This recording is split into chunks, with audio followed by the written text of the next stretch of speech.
this is Russ. I am on my way back from Busse Woods. I don't know if I've shown you guys this before, my backward path. So I thought I'd turn on the camera and show it to you anyways.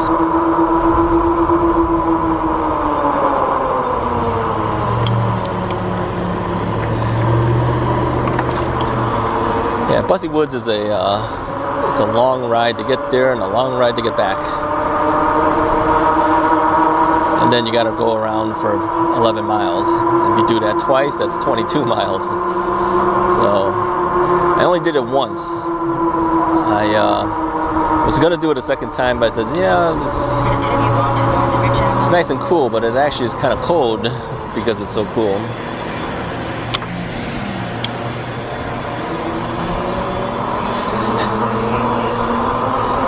So I decided just to ride it through once and then head back. So my total ride would be about 31, 32 miles, something like that. So heading back on the streets, it's really not that bad.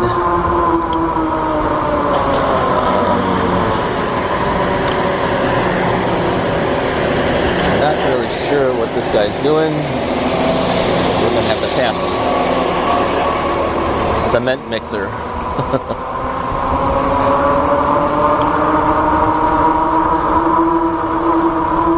Yeah, so you have to ride and cross some busy streets, but it's really not so bad.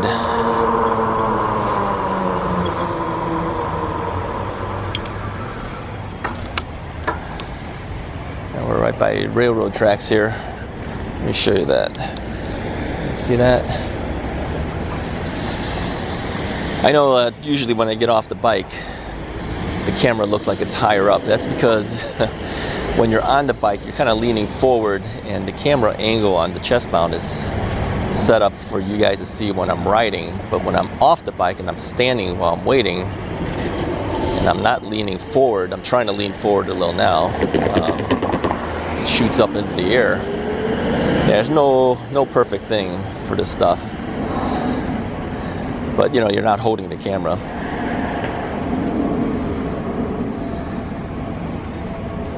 Yeah, there we go. Okay, back on the road.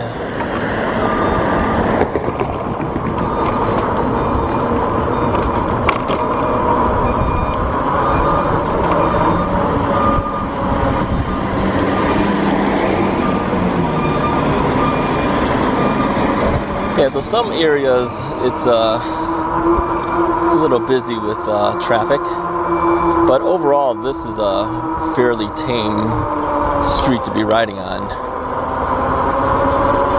compared to others.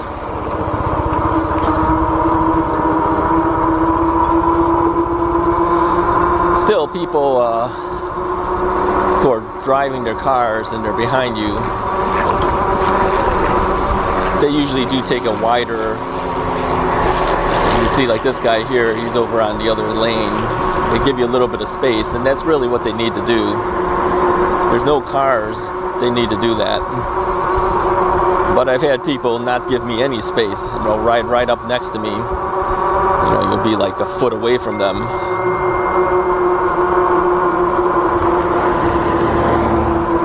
So, yeah, my Busse Woods ride was pretty nice, pretty easy. I was getting a little chilly because it is a little windy today. So I decided not to do it twice through. I think if this was in the early stages of me having the bike, I probably would have done it twice through. So maybe I'm getting lazier, I don't know. I want a purpose now, it seems, when I'm going bike riding. I'm not riding for the sake of riding. I'm riding now for the sake of a purpose. That's why I kind of like going to places like Busse Woods or Prospect Heights. It's because I feel like there's a destination to go to. When I go around the circular path for 3 miles, I just feel like I'm going around in circles. Alright, let's see here. We got a turn here. Yeah, so my brakes squeak every now and then. I'm not too concerned with it. If it's not like totally squealing all the time, I'm just living with it.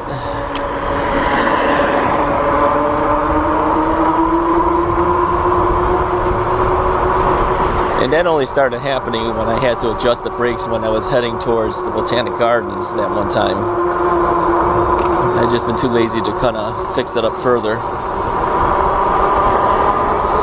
Let me say this. If you're going to get an e-bike, you're going to have to learn how to do bike repairs. Because if you're on the road and something happens to your brakes, you got to know how to fix that. I mean, you can't continue riding without brakes. So you got to learn the ins and outs of how to fix your mechanical or hydraulic brakes.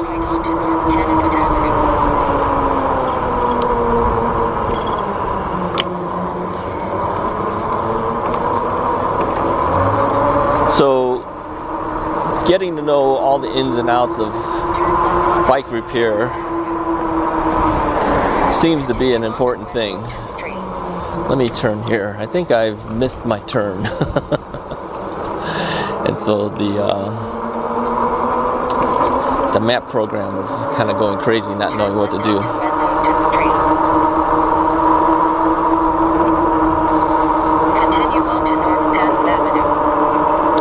Yeah, so this is basically the problem that you have when you're talking and writing and you're not really looking at the map.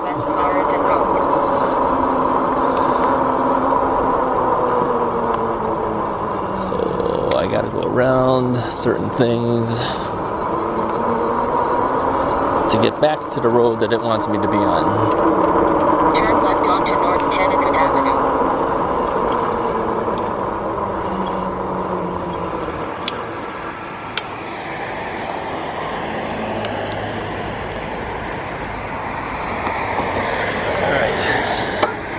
Should be back on the road I need to be on. Yeah, you've got to pay attention. Like I mentioned before, the bike map program doesn't like it when you don't follow them exactly. Kind of spins in circles and then finally catches up. By that time you may have already passed where they wanted you to go. And it doesn't really give you enough warning in advance that there's a turn coming up. It gives it to you, I think, 200 feet before it happens. Sometimes that's just not enough notice. Google Maps gives you a little bit more notice. I think Apple Maps gives you a little bit more notice.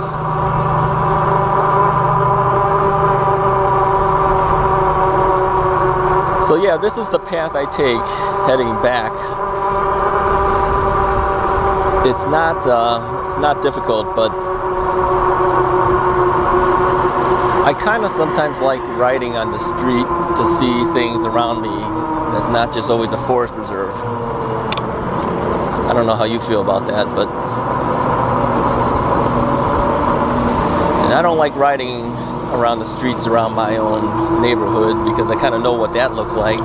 So I don't really mind heading a little bit further out and seeing what other people's neighborhoods look like.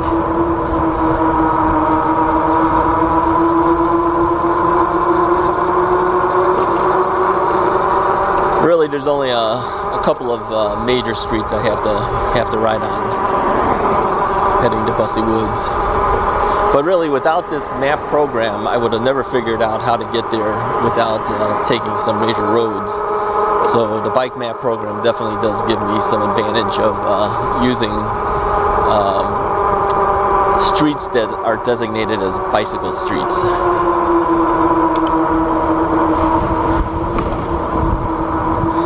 The wind is kind of high today because it's actually pushing me sideways. You know, sometimes when you're driving a car, you can feel the wind push. Yeah, it's kind of doing that to me. I've got a headwind coming up on me too, with a non-electric bike, you notice I didn't say analog bike, and I didn't say acoustic bike. I can't stand those terms. A headwind would be hard to ride against, but this is not a problem with an e-bike.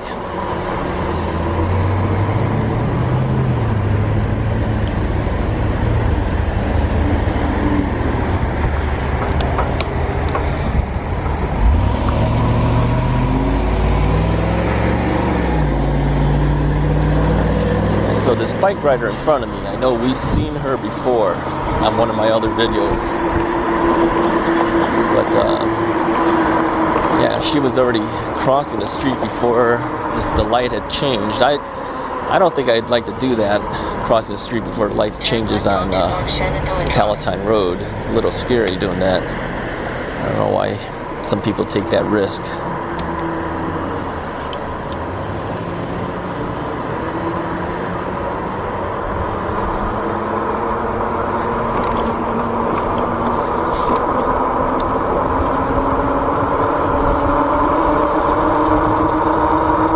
Some people take major risks. I don't do that. I try my best to avoid it.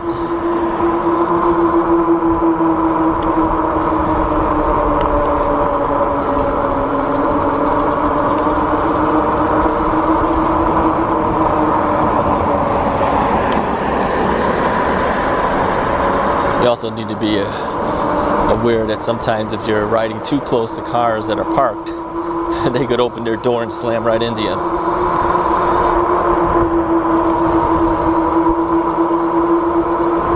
I don't know where I saw it. I think it was one of the Naked Gun movies or something, or maybe it was some other movie. They were describing what kind of vehicle was the suspect driving. A 5-door car, and they said, "Why is it 5 doors?" He says, "Well, it's 4 of theirs and 1 of mine." He opened his door and car came right by and took his door right off. You see all this construction here. This really messed me up going places before, because I had to detour it. They finally let you through, but I had to detour it, and that threw the whole map program off again. But they finally fixed the road a little bit, so at least you can ride through it. Yeah, the wind is so high, I can't hear a single word I'm actually saying right now. But I know that the camera will pick it up, and with that dead capped filter, it's going to cut down most of the wind noise. It's actually kind of amazing that it can do that.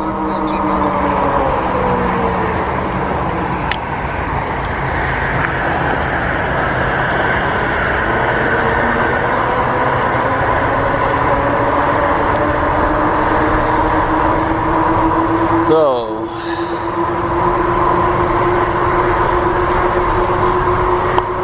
yeah, it's really windy. It's cool and windy.